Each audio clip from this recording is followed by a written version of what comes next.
గోవిందాయ నమః. కృష్ణ వందే జగద్గురు. భగవద్గీత 5వ అధ్యాయము 16వ శ్లోకం.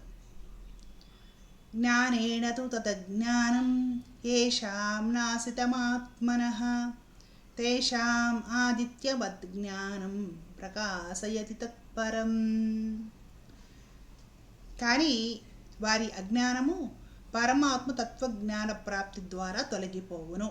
అప్పుడు ఆ జ్ఞానము వారికి సచిదానంద ఘన పరమాత్మను సూర్యుని వలె దర్శింపజేయును. అర్జున, మనుషులు రకరకాల కర్మలు చేస్తారు, కర్మ ఆచరణ చేస్తారు, రకరకాలు చేయాలని ఆలోచిస్తారు, దానికి తగ్గ ఫలాలు ఏవో వస్తూ ఉంటాయి. కానీ వేటితోటి నాకు సంబంధం లేదు, నేను వాటిలో భాగస్వామిని కాదు, అవేమీ కూడా నేను సృజింపను, అంటే నేను స్క్రిప్ట్ రెడీ చేయను అని పరమాత్మ చెప్పడం జరిగింది గత శ్లోకాలలో. మరి ఎందుకు జరుగుతుంది అంటే, అజ్ఞానము చేత, ప్రకృతి గుణముల చేత మోహించబడిన వాళ్ళే వాళ్ళకు తోచింది చేస్తూ ఉంటారు.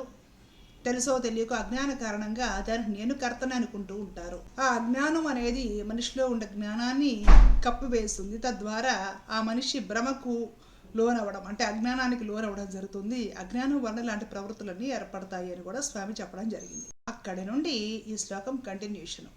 సరే, ఆ జ్ఞానం ఏ విధంగా తొలగిపోతుంది అనేది స్వామి ఈ శ్లోకంలో వివరించి చెప్పే ప్రయత్నం చేస్తున్నారు. వారి అజ్ఞానము పరమాత్మ తత్వజ్ఞాన ప్రాప్తి ద్వారా తొలగిపోవును. అజ్ఞానం ఎప్పుడు పోతుంది?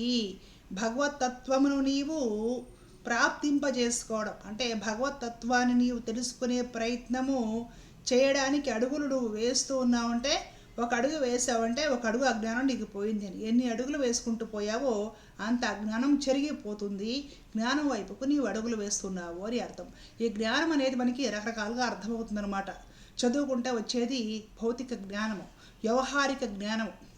ఈ మనుషులతో ఎలా మసులుకోవాలి, ఈ పరిస్థితుల్లో ఎలా మసులుకోవాలి, ఇక్కడ ఇలా ఉండాలి, అక్కడ అలా ప్రవర్తించాలి, ఇదంతా కూడా ఈ బిహేవియర్, ఇదంతా కూడా మనం సామాజికంగా నేర్చుకుంటాం. కల్చర్ అని కూడా అంటారు. అంటే చదువుకుంటే మనకి లభించే భౌతికపరమైన జ్ఞానము, స్కిల్స్, వాటితో పాటుగా సమాజాన్ని చూసి, పరిస్థితులను చూసి, సంస్కారముల ప్రకారము మనకు అబ్బిన జ్ఞానం కొంత ఉంటుందన్నమాట. అది కాకుండా ఆధ్యాత్మపరమైన జ్ఞానం ఒకటి ఉందన్నమాట.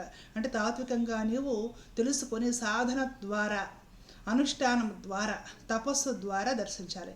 ఇక్కడ తపస్సు అంటే మరలా చెట్ట దగ్గరికి వెళ్ళి కూర్చొని గడ్డం పెంచుకొని అడవుల్లో కూర్చొని తలకిందులుగా వేలాడి ఇలాగ బ్లాక్ అండ్ వైట్ సినిమాలు చూసి అలా దయచేసి అర్థం చేసుకోకండి. తపస్సు అంటే ఒకటి, నీవు నీ మనోబుద్ధి ఇంద్రియాలను కూడా స్వాధీనపరుచుకోవడానికి ప్రయత్నం చేయడం, అంటే ఇంద్రియ నిగ్రహము, మనో నిగ్రహము, స్థిరమైన బుద్ధి, వివేకము, విచక్షణ, వీటన్నిటి కోసం ప్రయత్నం చేయడము. దానికోసం నీలో ఉన్న బలహీనతలేవో నువ్వు గుర్తెచ్చుకొని వాటిని పారద్రోలి బలంగా నువ్వు తయారవడము, మంచి సంస్కారాలు అలవరుచుకోవడము, మంచి ఆహార విధానాలు అలవాటు చేసుకోవడం. తద్వారా ఏంటంటే సూక్ష్మ బుద్ధి అనేది ఆహారం వల్లనే తయారవుతుంది.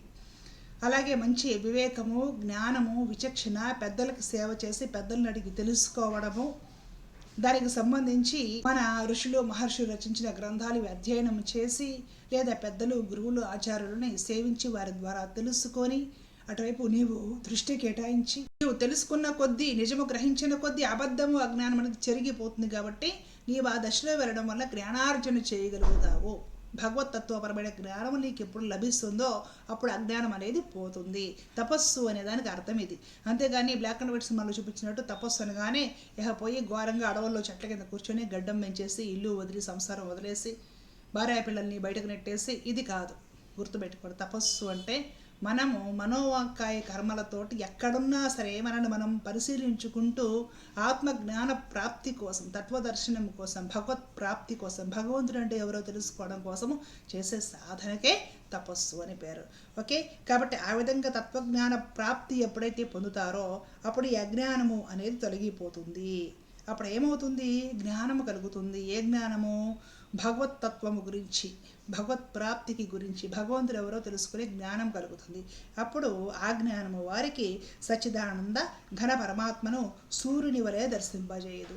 ఎప్పుడైతే చీకట్లు తొలగిపోయిన తర్వాత సూర్యుడు సాక్షాత్కరిస్తాడో, అజ్ఞానము అనే చీకటి తొలగిపోయిన తర్వాత జ్ఞానం కలిగినప్పుడు భగవంతుడు సాక్షాత్కరించడం జరుగుతుంది. సూర్యుడు లేడు అనేది లేదు. ఆకాశంలో సూర్యుడు లేడా?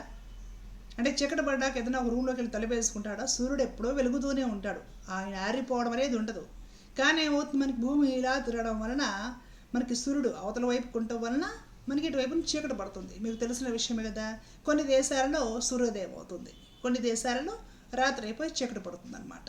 అంత మాత్రాన సూర్యుడు లేడని కాదు.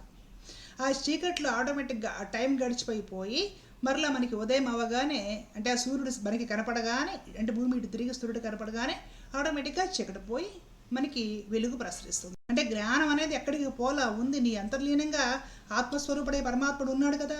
ఉన్నాడు అంటే ఉన్నది జ్ఞానము. కానీ ప్రకృతి గుణముల చేత, సంగము చేత అవన్నీ నీవు అంటించుకొని అజ్ఞానివైపోయి భ్రమకు లోనయ్యావు.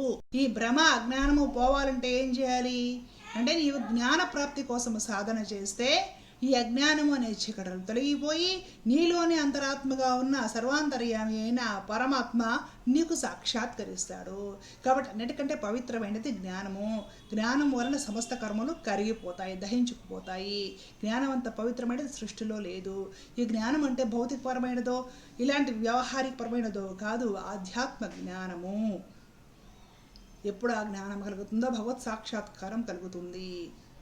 సూర్యుడు ఎలా చీకట్లు పోయాక దర్శిస్తావో, ఈ అజ్ఞానం తొలగిపోయాక జ్ఞానం కలిగి ఆటోమేటిక్గా నీవు పరమాత్మను దర్శించగలుగుతావు. అప్పుడు దాకా నీవు తెలిసి లేని అజ్ఞానంలో ఉండి నువ్వు చేసే కర్మలకు దేవుడు బాధ్యతని, నా తలరాతి ఇలా తగలబడిందని రకరకాల ఏడుపులు ఏడుచుకుంటూ ఉంటావు. పూజలు గుళ్ళు కూడా ఎందుకంటే నీవు అక్కడికి వెళ్ళి కొంత తెలుసుకోవడానికి, కొంత నేర్చుకోవడానికి. అక్కడికి వెళ్తే కూడా నాకు ఏ ఉపయోగం వస్తుంది, అక్కడికి వెళ్ళి ఎన్ని చుట్లు తిరిగితే నాకు ఏ ఉపయోగం వస్తుంది, ఏ కోరికలు తీరుతాయి, వీటికి మీకు గుళ్ళో ఉపయోగపడుతుంది ప్రస్తుతానికి. కాబట్టి భగవద్గీత లోపలికి ఎంత ప్రేమగా నీవు, ఎంత శ్రద్ధగా నీవు వెళతావో అంత జ్ఞానానికి దూరమై, జ్ఞానానికి దగ్గరై ఏదో ఒకనాడికి భగవత్ సాక్షాత్కారం తప్పకుండా పొంది తీరుతావు. ధర్మో రక్షత రక్షత. జై శ్రీమన్నారాయణ. కృష్ణ అర్పణం.